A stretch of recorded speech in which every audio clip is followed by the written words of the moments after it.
Hello. पिछले videos में हमने स्क्विरल केज मोटर को स्टार्ट करने की डिफरेंट मेथड्स देखी, जैसे कि स्टेटर रेजिस्टेंस हमने देखा था, star delta starter, auto transformer starter, और इस तरह से चार मेथड्स को हमने डिस्कस किया। पर यदि मोटर हमारी स्क्विरल केज मोटर की बजाय वाउंड रोटर मोटर हो, तो उस केस में हम स्टेटर साइड की जो स्टार्टिंग मेथड्स हैं उन सबको इम्प्लीमेंट कर सकते हैं। पर उन सब से भी एक चीप मेथड अवेलेबल है जो कि काफी कन्वीनियंट भी है, वो कहलाती है रोटर रेजिस्टेंस स्टार्टिंग। तो वाउंड रोटर मोटर हो, उस केस में हम रोटर साइड पर तीनों फेजेस में एक्सटर्नल रेजिस्टेंस ऐड कर सकते हैं और उसके रिस्पॉन्स में what we get, starting current reduce हो जाता है जो कि हमारी चाहत है, और साथ ही साथ स्टार्टिंग टॉर्क भी इंप्रूव हो जाता है जो कि अगेन डिमांड है। इसके अलावा पावर फैक्टर भी इंप्रूव हो जाता है।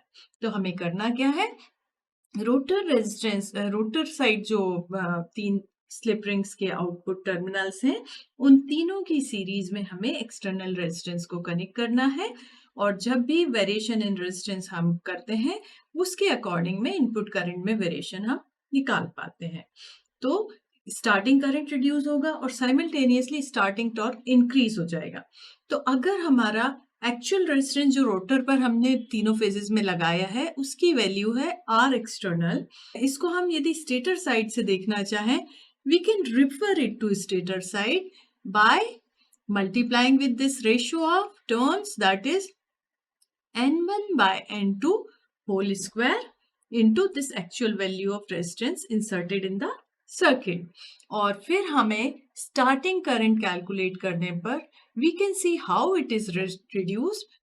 Supply voltage divided by R2, already resistance जो rotor का था, plus this external resistance will give us total resistance in the circuit, और उसके साथ में X2 that is leakage reactance on the rotor side.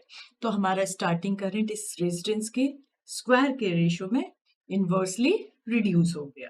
अब इसी तरह जब हम स्टार्टिंग टॉर्क को देखते हैं इक्वेशन में, जब हमने रोटर रेजिस्टेंस को बढ़ा दिया है, it's equation is 3 by omega s into V square, total resistance on the rotor, that is R2 dash plus this external resistance added, and divided by again that R2 plus R external whole square plus X2 whole square.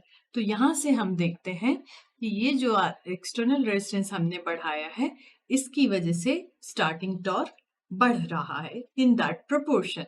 तो इस तरह से हमारे दोनों task एक साथ complete हो रहे हैं कि हमें स्टार्टिंग करंट रिड्यूस हो गया, motor is coming on the safe side, plus torque is reduce improved, तो हमारी मोटर की परफॉर्मेंस इम्प्रूव होगा।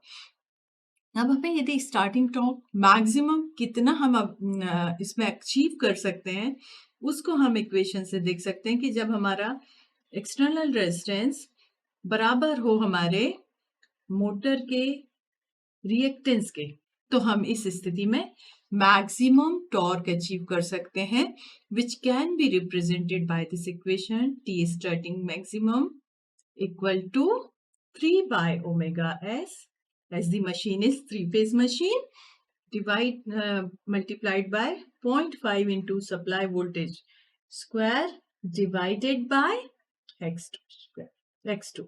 So this will give us maximum torque of the machine at which condition? When this resistance is equal to reactance.